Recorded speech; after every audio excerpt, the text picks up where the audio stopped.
It's time to take a ride on the Steelers Afternoon Drive with our co-hosts, Alan Saunders and Zachary Smith.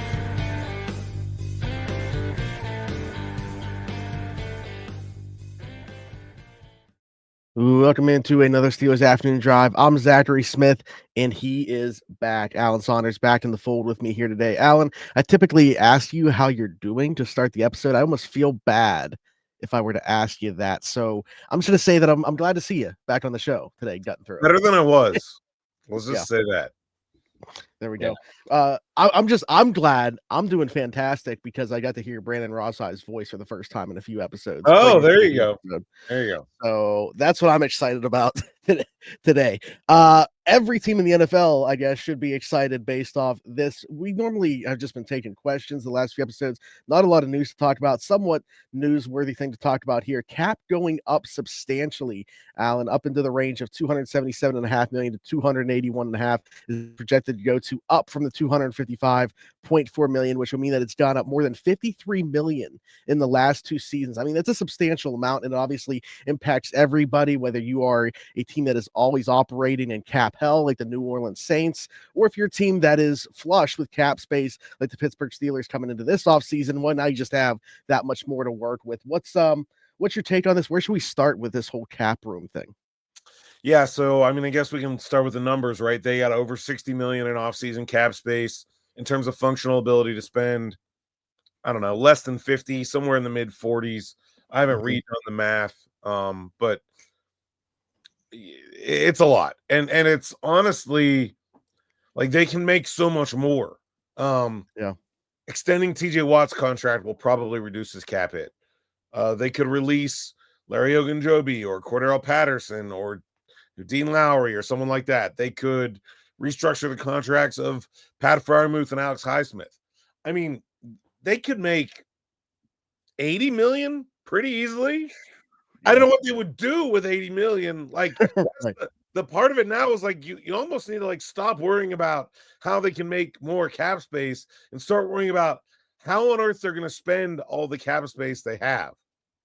So I guess for me, the question becomes, and I think I saw somebody ask you this on Twitter, like, does it make it less likely that they would cut a player that we thought that they would because of the amount of cap space that they're going to have? Like, say a Larry Ogunjobi, who we brought up there, we talked about the idea of releasing him, but with this number going up, is there as much need to do so? And if you don't need to do so, even if you figure that he's going to take on less of a role, you want Keanu Benton's role to increase, would you still like to have that guy around? So, like, does that change that at all for you? Yeah, so Larry has a $10.5 million cap hit, and of that $10.5 million, $3 million is a roster bonus due the third day of the new league year, which is March either 14th or 15th. I forget how they count. So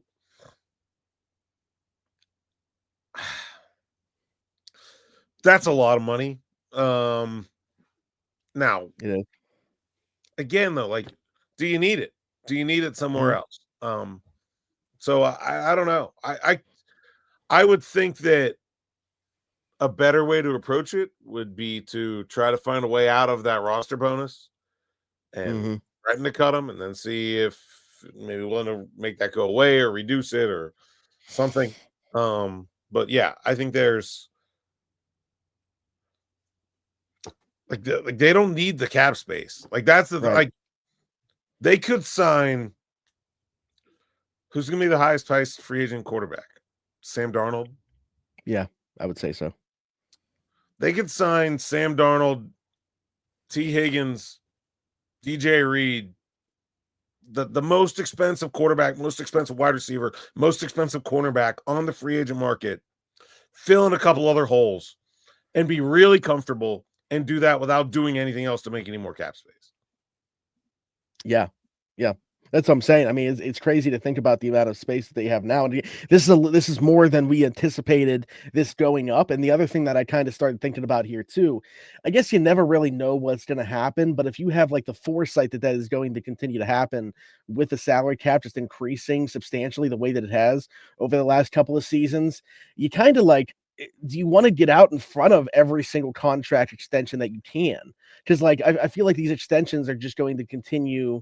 Like you look at the quarterback ones, I see people talking about it now. Like, this was just an example because I follow somebody that's on the Packers beat, right? Like, Jordan Love was taking up 25% of their cap space last year. The projected number with now, it would be like 19% of their cap space this year. So, like, what's your thought on that and getting out in front of contract extensions? Yeah, I think it'd be a great idea for the Steelers, except they have very few contract extension candidates. Yeah, the one I thought about was the Sean Elliott. TJ Watt, Deshaun Elliott, sorry. Jaylen Warren. Like, those would be the three, yeah. I guess. Yep. Not a whole lot of other guys that they're, I think, going to be looking to sign a contract extensions this offseason. So, yeah, it's almost like a how do you spend it all kind of game. Like, cap will not be a hindrance to anything the Steelers want to do for the rest of the offseason, basically. Yeah. See, I know that we're a Steelers show. I was looking at it broad, like just in general, the general idea of getting out in front of contract extensions. But yeah, specifically for the Steelers, it's kind of hard to think about. Like, yeah, you mentioned the three names. I don't know that another one would pop up, but even like down the line, I think this is just something to keep in mind. Like, do you think that there's something that's happened over the last 2 seasons that is the way or the reason why the cap has exploded like this? Do you expect this to continue, or has this been like an anomaly? Like, where are you at with that? Well, you got to add to get more. So the NFL's done a lot of adding. We're up to 8 international games. We've added a Black Friday game. We've added Christmas Day games. We've added a streaming only wild card playoff game, right? So anytime the league makes these moves to add things, that's why it's there. I don't know that I see anything in the next couple of years that seem like, I mean, the 18th game would be the thing that feels like it's a little bit away yet. That would be a big driver of revenue. And then I think in 5 years, they can reopen the TV deals, and that may be a big driver of revenue. Until we get there, I don't know that I see anything from where I'm sitting right here that says like, oh, more of these are coming. But I'm not sitting in the league office, so maybe they got stuff up their sleeve. I don't know. Yeah. It's interesting to see the way that, like I said, $53 million over the last 2 years, the cap has gone up. So we'll see if there's something that really is like the driving force. If it happens again for a third straight season in that amount, that would be pretty crazy. But yeah, it's just be interesting to see how all the teams operate. I want to ask you about a specific player that's kind of made his way now into Steelers talking points, into headlines, not just Steelers, but really league wide. But when you don't have a quarterback and you're searching for a quarterback and the quarterback looks like he might become available, you're going to talk about it. So Matthew Stafford, I think, is a name that is being talked about a lot now as potentially the best case scenario in terms of what the Steelers could do at quarterback for 2025. We had thrown around some other names. Enter Matthew Stafford now. What's your take on the idea of Matthew Stafford to begin with, but now also the potential price point that we should be talking about in terms of acquiring him? Well, I mean, I think we should not be talking about the Steelers acquiring Matthew Stafford because I don't think there's any way this is happening. I don't really like the Rams don't want to trade him. There's no real reason that the Rams should want to trade him. The reason the Rams are offering that they might want to trade him is because he doesn't have any money on his contract. Like, he has a contract, but just monopoly money. They're going to go negotiate. They're supposed to be negotiating a deal, and this is a negotiation. And unless Stafford has absolutely exorbitant, ridiculous demands, the Rams are going to sign him. They don't have a better option. They have a good young team. There's no reason for them to trade him. This is almost silly to me that we're talking about Matt Stafford on the Steelers with like more than a passing degree of seriousness. DB and I, just for purposes of having a conversation, I think this was on Friday. DB's actually been on here a couple times recently, so shout out to him. We were discussing if maybe there's this idea that you look at how they're also handling the Cooper Kupp thing and how they handled Jalen Ramsey in the past. Maybe the Rams wanting to move on from players while they still have value before it's too late? Did they see something with Matthew Stafford's play in terms of wanting to move on? We talked about the playoff game, obviously, where he struggled, in an outside environment. And I think that would probably raise some red flags for the Steelers themselves. But that thought doesn't enter your mind at all that maybe the Rams are looking to move on just because they would rather move on now while he has value as opposed to waiting too long and getting nothing. I don't think so, because there's no way to replace him like that. Like, there's nobody out there. I mean, maybe they would feel good with Darnold. I guess that's the exact scenario. That's the exact scenario that DB. Yeah. Mm-hmm. But how similar Kevin O'Connell and McVay. I feel like the Rams and the Steelers are in two similar places for this trade to make any sense. If the Rams don't want him for what he wants to play for, the Steelers should not want him. That's so why would you take him for a trade? I don't, it doesn't make any sense to me. Yeah. No, I mean, we were just for the sake of having a conversation about this. The one thing that we can think everybody's talking, and I just do not see it. I don't think he'll be traded. I don't think anyone will have any serious conversations about trading him. I'll be very, very, very surprised if that even comes remotely close to coming to pass. And if he were to be, again, price put out there, they'd be looking for a first round pick. Would anybody give that up? Again, it's one of those things we talked about this last year, right? Where it's like, if they put out there, and I'm not saying that they put out there that they would accept the first round pick, but that was put out there in terms of what it would take to even really have a conversation. Typically means, okay, they'll take less than that. But where are you at in terms of that compensation? And again, we're talking about not making sense for the Steelers, but just the idea in general of a first round pick going the other way. I mean, Matt Stafford's like a top 7 NFL quarterback, 10, 7, 7, I'll say. So the idea of trading a first round pick isn't daft. It's just, he's 37. How long does he want to keep doing this? Right. And where's the situation where it makes sense for a team to pay that price? I don't think it's the Steelers. The Steelers need a bridge. They don't need to be, they're trying to build for their future. They don't need to be trading away draft picks for old quarterbacks. The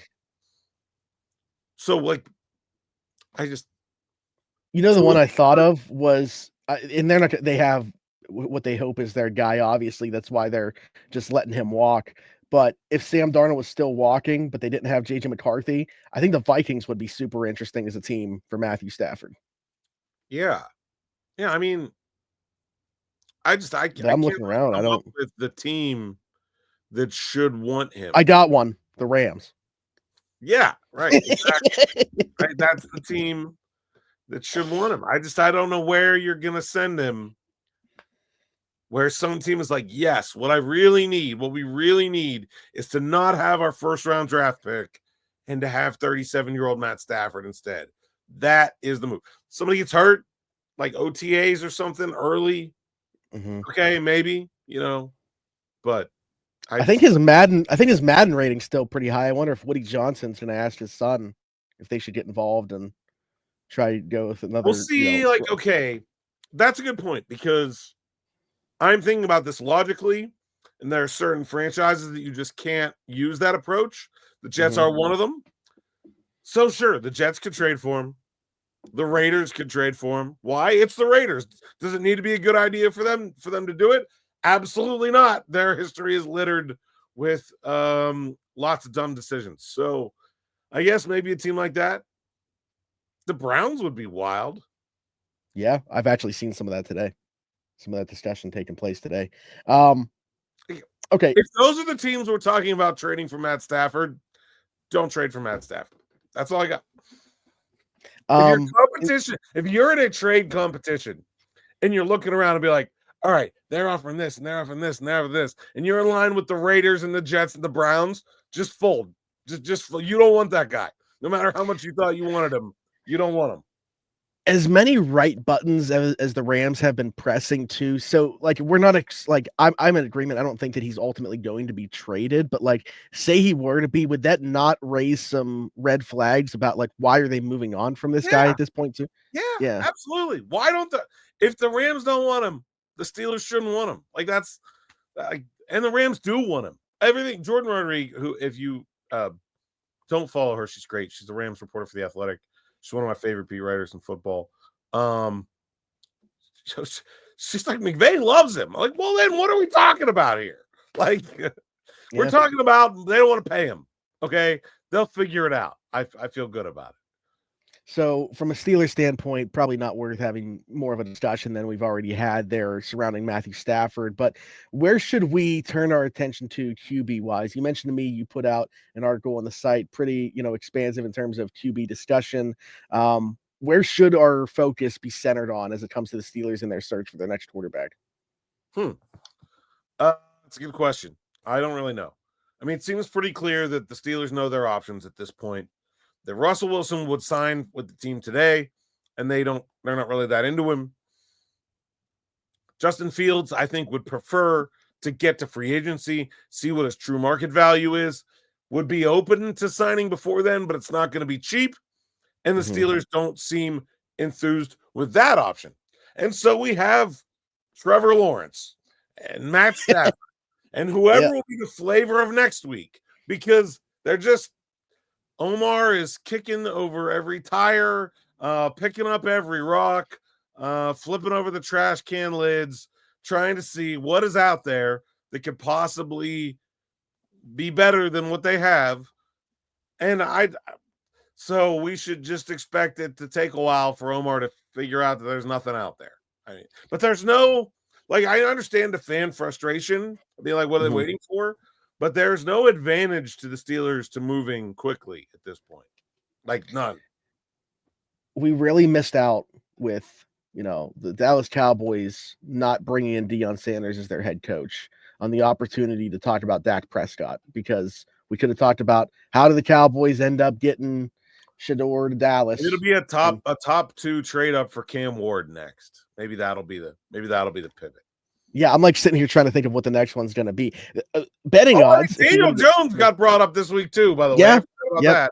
And you know what? Can we talk about Daniel Jones for a second?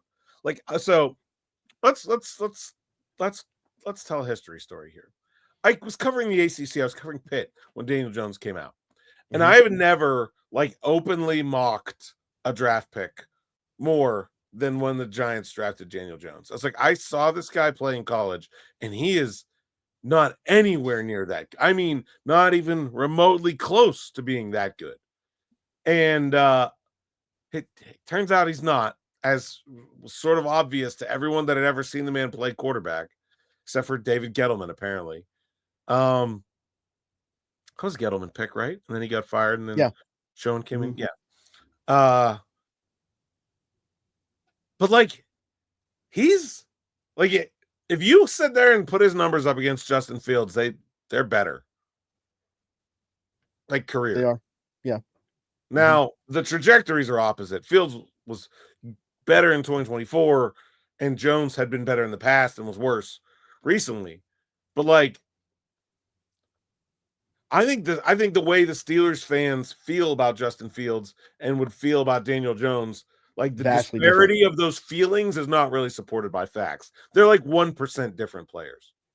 Yeah, vastly different. I think, like you mentioned, the trajectory, obviously, Daniel Jones had a major knee injury that he was coming off of. He already gotten a big payday and didn't live up to it. We haven't seen Justin Fields sign a massive contract and then not live up to that, obviously. Not that was Daniel's fault. You mentioned Gettleman being the one that drafted him, but it would have been the other regime that extended him, right? Yeah. They would have been in place. Sure. So that's to me, it's mind-blowing that Schoen still has a job after giving Daniel Jones that contract and then the Saquon Barkley debacle.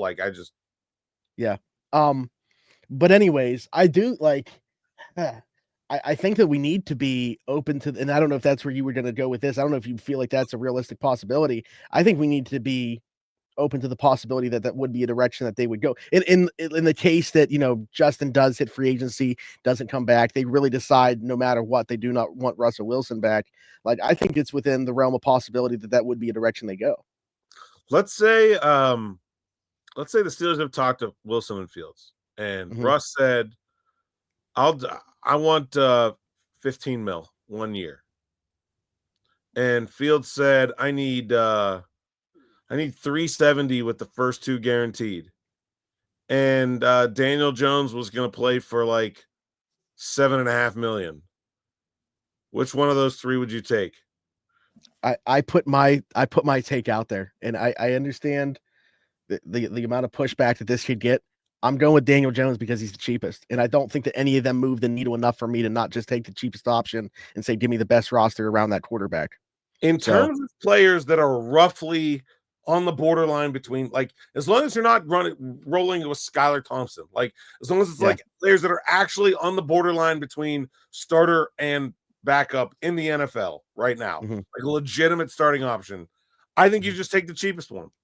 I think the best option for the Steelers is the one that does the least damage to their ability to continue to develop the team. So absolutely no trading draft picks. And if somebody's cheaper, yeah. I mean, now, should a guy be knocked down a few pegs within that if it is like an Aaron Rodgers, Kirk Cousins, just feeling like they don't even have the mobility to protect themselves at this point? Or no? Kirk Cousins would be the Wilson deal. He'd be on the minimum. Yeah. He'd be the cheapest if he gets cut. He'd be absolutely the cheapest. Yeah. But if he gets cut, he would be the cheapest. Yeah, take Kirk Cousins. Like, I don't think he's very good. Is he going to survive? Does it really matter? I guess that's a question to be had too. How much, and this wasn't even something that we were planning on talking about. Kirk Cousins might be like, I'm good. Never mind. Yeah. Yeah, understanding that, like, they're going to bring Troy Fautanu back in the fold. What's your expectation in terms of the leap the offensive line could take next year? Could is the word that means a lot there. They could be one of the better offensive lines in football. They've invested in the talent. Offensive linemen take time to develop. Linemen in general take time to develop. Bigger players take longer to develop.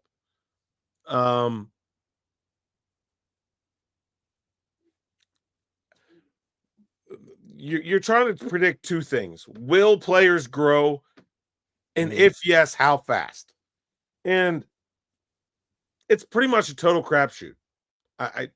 They could be like, we pretty much know who the Steelers' starting 5 offensive linemen are right now. And it would not surprise me if they finished as the anywhere between 5 and 25 NFL offensive lines. Yeah. Yeah. I mean, when they're talking about so many guys in their first and second years, like the amount of variance that's there. Yeah. They will not, they do not appear to have depth. Now, there's a long way to go. It's February. You can build depth. But if they don't have depth, it's harder to feel good about it. Last year they had depth. Right. Burn through it. So, but we'll see as things go. But I think the Steelers have the right people on the offensive line. I think it's just going to take time.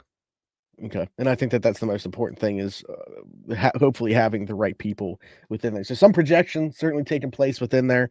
Let's do more of that because David Rosenberg, this is via email, by the way. Alan got this one via email. So if you want to get questions in that way too, get them in that way. Actually, he had a 4-paragraph email here. 5 paragraphs. Yeah. So we're shortening this down to what I think I'm going to pick a different part of it here than the part I gave you before. Oh, okay. Because it's about Fautanu. And well, that works. Steelers had a few rookies who were really strong contributors in Frazier McCormick, Wilson Beanie. That was without any contribution from Fautanu or Roman Wilson, who last year at this time were cited as being 2 of the best prospects at their positions. So shouldn't we expect those 2 to have the same potential going into 2025 if we view the draft class coming up as including Fautanu and Wilson with what I expect to be a good job filling holes by Khan? There should be a major infusion of talent on the team before considering free agency. Are you still bullish on Fautanu and Wilson? I'm paraphrasing here, being able to contribute what we thought when they were drafted. So basically, after losing a rookie year to injury, should we change our expectations for those players in the big picture? I think that's a pretty good question. I mean, for me, it's interesting just because I don't think much has changed for me from either player, but I'm also somebody that I feel like was higher on Troy Fautanu and lower on Roman Wilson coming into that. Now, I think with Roman, it's going to be like the way that they approach the wide receiver position this entire offseason is going to tell me how they feel about him as a player and if he can still contribute. Calvin Austin did a nice job in terms of carving out a role for himself last year. If the only additions that they make are guys that are going to play strictly on like the boundary, I think that could still bode well for them viewing Roman Wilson as a guy having a role. If they were to add somebody that is either slot versatile or plays primarily there, like I'm going to have some real questions about what they view Roman Wilson as being, like if he is going to be a guy that can carve out a role for himself. So very excited about Troy, more so I'd say more curious than anything else about Roman. Yeah, I think I think honestly, I'm encouraged by what I saw from Troy through the spring and summer, and in the one game he did play. He's a starting tackle in the NFL and a good one. I feel that, right? Like, I think he will be the best offensive lineman on the team this year. That's my expectation for him. Wilson's complicated because he did not look good in the spring and summer. He looked bad compared to what I was expecting, compared to the college tape. And then he got hurt. And so I do think I agree with you that I was probably a little lower on Wilson than most anyway. But I feel like in my eyes, I don't want to say I think it's a small step back. I think it was underwhelming what we saw from Roman Wilson this year before the injury. And so that should leave us to slightly reduce our expectations going forward. What does that mean, big picture? I still think he's a 3-4 slot guy. No. And here's the other part of it that kind of just occurred to me too. You look at the way that they kind of shaped the receiver room. They left that spot open where like Calvin Austin could become it, like had to have a much larger role and could grow into that. If they go about this offseason much differently at the wide receiver position, there's like a very real chance that they just like, I don't want to say ice Roman out, but like whether indirectly or directly bury him on the depth chart if they add a couple receivers, especially depending on what happens with George. Like I'm curious to see what ends up happening here. Say they add 2 receivers, one in free agency, one in the draft, don't trade George. Where does that leave Roman Wilson? And especially if one of those receivers is like at all slot versatile, like Christian Kirk, right? Who actually I think I don't know if we talked about this. I think Christian Kirk is like probably going to happen. Like I haven't heard anything saying that it is. The more I think about it, their previous interest, I think it makes a lot of sense. So keep that in mind. So, but he's the guy who's played a lot in the slot. So like that's going to further reduce opportunities for Roman. So yeah, I think there's definitely, we saw that last year there in a corner too, right? Where there was like some hesitation to just sort of bury Corey Trice, right? And then we'll see now again, I think they have to make the same decision. What are they going to do at free agency? Will they go to corner twice in free agency? Will they go free agency and in the draft? Will they entertain bringing back Sutton or Jackson? I think that's interesting too in terms of how they feel about Corey Trice and to a lesser extent Beanie Bishop going forward. Sticking with the receiver thing, we'll get one more question here. My guy Tevin Carter DMing me this. Now that Higgins is off the board, questions with Godwin coming off injury, dropping a tier after that. I've come around to the idea that Pickens needs to be on this team. I still wouldn't commit to him long term. What about the idea of giving him something the equivalent of a 5th-year option on a 1-year extension? Buys you a little more time, keeps all the options open. Still add during free agency and draft, but if I'm keeping GP, I need him in camp. Don't want that to be a distraction through the summer. Don't need any more reason to have distractions and questions from the media revolving around that. I don't see any reason for Pickens to do that. Yeah, that's the thing. I can see like a baby deal, like a bridge extension, right? Like maybe you give him a raise this year and you guarantee next year's money and then put a year on the books in 27, but it doesn't mean anything. I don't know. I guess you could maybe I could be talked into that. I think that could make sense. Like from his side, you think he'd even be open to that? Yeah, because I mean, I think he should know that he hasn't necessarily maximized his potential, right? So, like, if he signs a big extension now, which I don't think the Steelers are going to offer him, but even if they did, like he would be, or even if he signed up with someone else after leaving the Steelers next year, if next year goes like the last three have, he's going to be leaving some money on the table, right? He will not have maximized his earning potential. So whenever you're doing that, shorter is usually better. But the point of the question is that it's hard to see George being okay with just going into this year on the last year of his deal and not causing problems because of that. And then what do they do with him if that's the case? And I still don't know. I agree that it's hard to come up with a good wide receiver room that doesn't include George Pickens. I can't disagree there, but I've said this multiple times. I just see this going down one of two paths. Neither one of them lead to him being paid. Both of them lead to him not being on the roster. And I know that you said like it's hard to predict how he's going to react, and I get that. I just think if he doesn't get an extension this summer, like his agent's not dumb. They're going to see the writing on the wall and want to go somewhere else as opposed to being the Steelers' own rental, if you will. Yeah.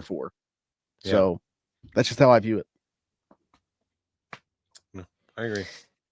All right. Before we get out of here, I didn't get to give you your congratulations on the new abode.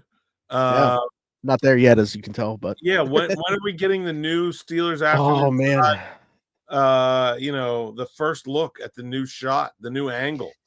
So we are completely redoing painting, flooring, 2 sets of stairs, the hallway in terms of the flooring and the paint. So it's going to take some time. My dad's actually there now while I'm recording this, working on it. But I would like to say at some point later next week. We'll see.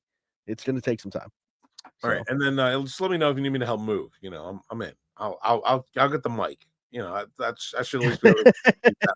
I'll personally carry the podcast setup to the new place for you. You got to make sure it gets there safely. Yeah. It's important. Good stuff. Appreciate you getting through it. Wouldn't even be able to tell, Alan, that you're dealing with something. I'm just very clear. Yeah, so sure.